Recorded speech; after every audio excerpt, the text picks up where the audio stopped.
प्रधानमंत्री नरेंद्र मोदी ने अपने जन्म दिवस पर नेशनल लॉजिस्टिक पॉलिसी लॉन्च की है।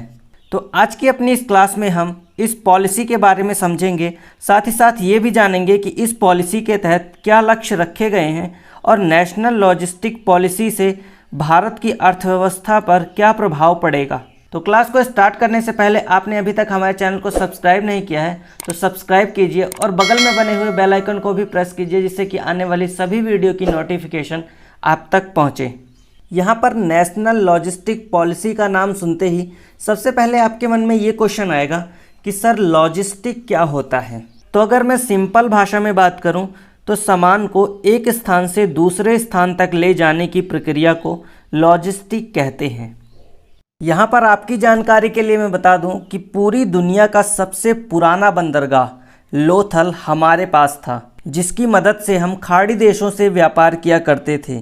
इस वजह से अब तक हमें लॉजिस्टिक के मामले में पहले नंबर पर होना चाहिए था।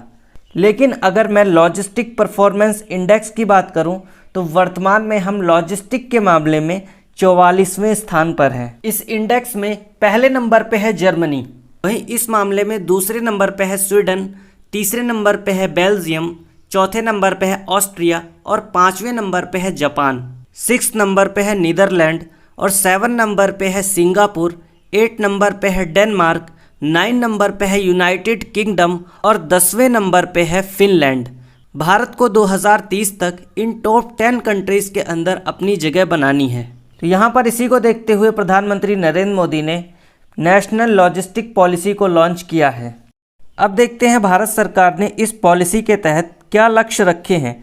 तो सबसे पहले लॉजिस्टिक लागत को कम करने का प्रयास किया जाएगा, यानी कि माल को एक स्थान से दूसरे स्थान तक लाने और ले जाने में कम किराया लगे। अब इससे क्या होगा, तो इससे वस्तुएं सस्ती होंगी। जैसे अगर मैं एग्जाम्पल के तौर पर बात करूं कि अगर मैं केरल में एक नारियल खरीदता हूं तो वो मुझे 15 या 20 रुपये का मिलेगा। वहीं अगर मैं इसी नारियल को उत्तर भारत के किसी राज्य में दिल्ली या फिर उत्तर प्रदेश में ख़रीदूँगा तो वो मुझे 60 रुपये का मिलता है। यहाँ पर नारियल का प्राइस तो 20 ही रुपये है, लेकिन उसे केरल राज्य से उत्तर भारत के किसी राज्य में लाने का किराया जो है वो 40 रुपये ऐड हो जाता है। इसी वजह से नारियल का प्राइस उत्तर भारत में ज़्यादा हो जाता है कंपेयर टू दक्षिण भारत के। तो यहाँ पर इस पॉलिसी के तहत हम वस्तुओं की लागत में कमी करने का प्रयास करेंगे। तो अगर मैं वर्तमान की बात करूँ तो आज देश की जीडीपी का 14 से 15% लॉजिस्टिक में खर्च होता है। इस लॉजिस्टिक के खर्च को 2030 तक लगभग 8% तक कम करने का लक्ष्य रखा गया है। और आप जानते ही होंगे कि भारत यूनाइटेड किंगडम को पिछाड़ते हुए दुनिया की 5वीं सबसे बड़ी अर्थव्यवस्था बन गया है। इस नाते देश ने यह लक्ष्य रखा है कि 2030 तक लॉजिस्टिक परफॉर्मेंस इंडेक्स की टॉप 10 कंट्रीज़ में शामिल होना है। इस पॉलिसी के तहत तीसरा लक्ष्य ये रखा गया है कि लॉजिस्टिक पारिस्थितिक तंत्र को डेटा संचालित प्रणाली बनाना। जैसे आप अमेज़ॉन या फ्लिपकार्ट से कोई सामान मंगाते हैं तो उसकी लोकेशन को आप ट्रैक कर सकते हैं। ठीक इसी तरह से सभी कंपनियों में ये व्यवस्था लागू हो, जिससे माल को एक जगह से दूसरी जगह पहुंचाने में कम समय लगे।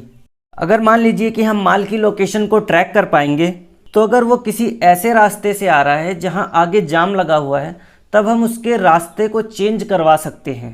तो इससे माल को एक जगह से दूसरी जगह पहुंचने में कम समय लगेगा।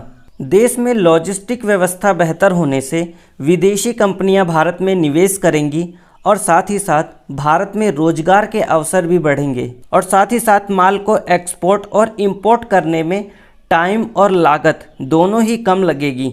और इस नेशनल लॉजिस्टिक पॉलिसी के लागू होने से पीएम गति शक्ति योजना को भी बढ़ावा मिलेगा। ठीक, तो दोस्तों आज की क्लास को यहीं तक ही रखते हैं। मिलते हैं अपनी नेक्स्ट क्लास में, तब तक के लिए जय हिंद, जय भारत।